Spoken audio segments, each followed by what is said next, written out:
conheça mais, talvez não, certamente ele conhece muito mais o Luan do que o Talisca e o William José. Comportamento dentro do grupo, até mesmo porque ele teve, bem ou mal, pertinho durante as Olimpíadas. Ele mora no Brasil, ele vê muito mais. Não, e a evolução que teve exatamente o Luan durante esse período, de Olimpíada até hoje. Né? Eu não converso com o Tite faz um tempo. Então eu não ouvi da boca dele as explicações, mas ontem eu procurei conversar com pessoas próximas ao treinador sobre o Luan. E o relato que eu tive de mais de uma pessoa é que o Tite, claro que o Tite considera o Luan bom jogador, mas ele vê uma dificuldade pelo fato de o Luan não ter uma posição muito bem definida onde joga o Luan. E isso poderia ter dificultado. Mas em alguns momentos isso dentro da seleção brasileira foi uma virtude, né? Pois é. Que poderia ser usado pelo lado, quer dizer, centralizado, vindo de trás, atrás do centroavante, e agora virou problema, não acredito, né? Não acredito. Eu acho que até mesmo a definição, vou dar um exemplo, da lateral do Danilo, pelo fato dele jogar em mais de uma posição, jogar nas duas laterais, eu acho que isso pode até ajudar a ele, né? Antigamente isso aí era uma virtude, você jogar mais de uma posição. Eu acho que ainda é. Eu acho que não é por aí, eu acho que ele já sabe até onde o Luan pode chegar. O acompanhamento foi nesses últimos anos, eu acho que bem mais perto do que esse jogador. A gente estava sentindo falta, e eu pelo menos sempre falei, precisa de um homem de área. Para lá, o Jô, agora está o William José, que está fazendo muito bem, né? E naturalmente ele vai fazer esse teste, o próprio Talisca. Quando o Talisca saiu, ninguém podia imaginar que ele pudesse ter o sucesso que ele tem no futebol difícil, que é o futebol turco. O futebol turco não é tão fácil para você se dar bem, e ele está se dando bem. O William José, que o maestro está falando assim, a gente esquece, ele é de uma baita geração do futebol brasileiro, né? Aquele sul-americano e depois o Mundial que o Brasil ganhou, já sem o Neymar e o Lucas, mas com o brilho do Oscar. Tem o Oscar, o Neymar, o Lucas, o Casimiro, o Dudu, craque do Palmeiras, o William José estava, que mais? O Danilo estava, assim, são vários jogadores dessa geração que hoje estão servindo a seleção. Então, assim, o William José, ele tem esse DNA, ele tem né, essa coisa assim, esse pedigree, digamos assim, de bom jogador. Cabe ao Tite observar realmente, assim. O cara que está no futebol espanhol, eu estava dando uma olhada nos números dele, é impressionante, ele tem mais gols contra os grandes times, Barcelona, Atlético e Real Madrid, do que contra os times menores da Espanha. E tem uma situação que o Tite pode precisar, vai lá, tá perdendo um jogo, precisa de um homem de referência, um cabeceador, últimos 15 minutos. Mas é isso, a ideia me parece essa. Mas eu acho que é isso exatamente que ele tá levando. Agora me espantou ontem ele citar o Jô.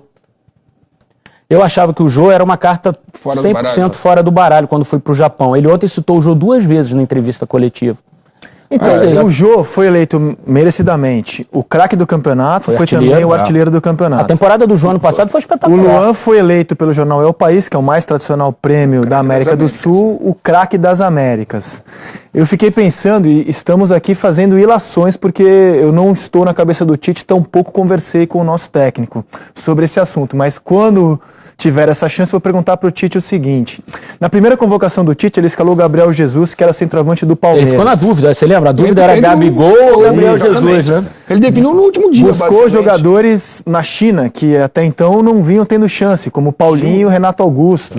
Depois chamou o Gil para reserva. O Paulinho resgatou, né? A verdade é essa. Resgatou. Acho que nenhum outro técnico resgataria o Paulinho. Será que, passado um tempo no comando da seleção, o Tite não foi picado pelo mesmo mosquito que picou todos os técnicos que por lá passaram, e a mordida leva eles a levarem sempre, na dividida, o jogador que atua na Europa? O Juninho ontem opinou aqui no Seleção que o fato de o Talisca, do Tyson atuarem no futebol europeu, ou seja... É um argumento, né? Eles vão enfrentar os jogadores na Copa que eles enfrentam no dia a dia deles. Se isso não faz a diferença. O Parreira claramente priorizava jogadores que atuavam na Europa. O Dunga também. Fiquei pensando se o Tite não reviu um pouco dos conceitos dele. Não é do perfil dele esse tipo de coisa, não. Levar por amizade, porque... Não é amizade. Amizade entre aspas. E conhecimento dos caras que tem. E eu não vejo ele como esse tipo levantada ontem, Léo, do conhecimento do adversário.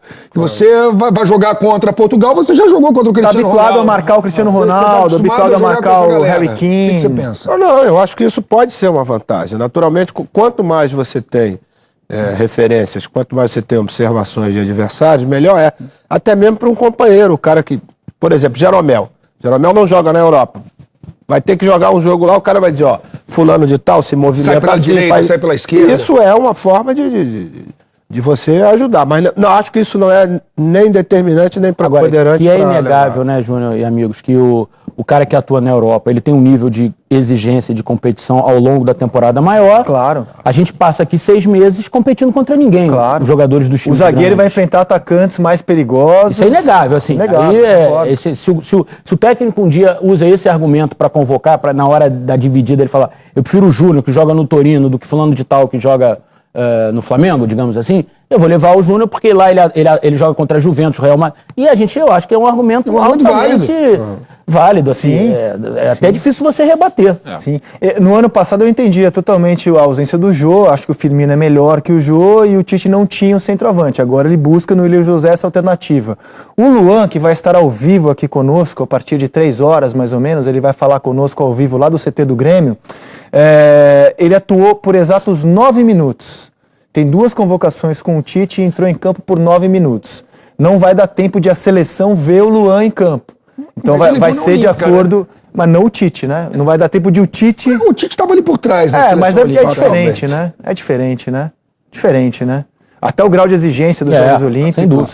Mas que houve uma evolução. Na seleção principal. Para mim, acho que houve uma evolução grande do Luan da Olimpíada até hoje. Não somente Também jogando, acho. mas como comportamento. Também acho. E na Olimpíada ele Normal, era né? coadjuvante, né? Não, o Neymar era o protagonista. e ele entrou no hoje ele momento- assumiu um papel de protagonista. No Não, futebol e ele entrou brasileiro, num momento difícil, Sim. né, Eric? Um jogo lá em Mas, Salvador. vai e resolve. É. E ele entrou e realmente deu aquele salto de qualidade para depois engrenar até a medalha. Agora, de toda forma, a gente é muito crítico com as listas, né? O brasileiro é um povo crítico com convocação quase sempre. E Normalmente a gente comenta quem não tá. Exato. Nem que seja o terceiro goleiro, a polêmica do terceiro goleiro. A gente tá falando de jogadores que, em tese, seriam reservas. Agora tem uma coisa muito legal da no Tite, convocação. assim, eu não tô aqui para fazer média com o Tite, não, mas eu acho muito legal que eu há muito tempo acompanho entrevista coletiva de técnico da seleção brasileira. E todos eles tinham o mesmo discurso. Eu não comento sobre o jogador que não tá na lista. Verdade. E o Tite fala abertamente sobre os que estão, sobre os que não estão, sobre os que podem vir, sobre os que não foram convocados agora e ele fica com dor no coração de não levar, os que estão brigando ainda pela vaga, como citou ontem vários caras Os que estão no 16 campo. que na cabeça dele já estão Enfim, garantidos. Exato, Ontem ele joga eles- aberto e é assim que tem que ser. Isso é um ponto legal que eu acho que a gente tinha que valorizar no Tite. concordo né? com você. Além do E trabalho. tudo ontem e tal. me chamou a atenção, Eric, um momento da entrevista que ele diz assim, eu posso até levar um cara que não está bem no momento, mas que sirva para o tipo de jogo que eu vou fazer, para o tipo de esquema que eu vou...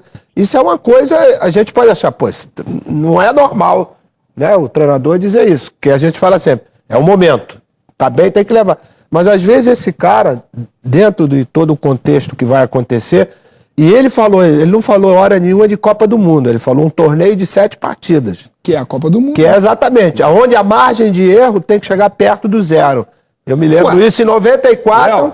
quando teve a primeira reunião com o Evandro Mota, e o Evandro Mota falou isso. Na primeira reunião, eu era observador, estava sentado lá no fundo, e ele falou, ó, isso daqui é um torneio de 7 jogos. E quem errar menos vai chegar. Né? Então a nossa margem de erro tem que chegar. Isso passou a ser um slogan, né, que o Américo, o Parreira sempre colocaram isso aí. A margem de erro dentro de uma Copa do Mundo tem que ser perto do zero. Né, para você poder ter essa avaliação. Eu volto à situação do cara. Vamos lá, um grandalhão pra cabecear no sufoco lá, tá perdendo, precisa de um gol. Ele pode não necessariamente estar no melhor momento, mas ele pode ser o melhor cabeceador do futebol brasileiro. Exatamente. 2010, o Dunga morre com uma substituição no banco. Ele fez 2, ele tinha direito a mais uma. E ele tinha um Uma grafite. eventualidade, pô, tinha um grafite. Tinha um grafite no banco. Numa hora de sufoco poderia. E me chamou muita atenção uma entrevista que o Tite deu pro Jornal o Globo, antes agora, mês passado, se eu não me engano, que ele citou alguns ex-jogadores com quem ele teve conversando, Rivelino, Gerson, Zico, acho que foram esses 3, teve mais uns 2 nomes que ele citou, que ele falou que ele leva na cabeça dele algo que esses 3 ex-jogadores falaram, ó, não faça nada na Copa que você não tenha feito antes, porque você vai confundir a cabeça dos caras.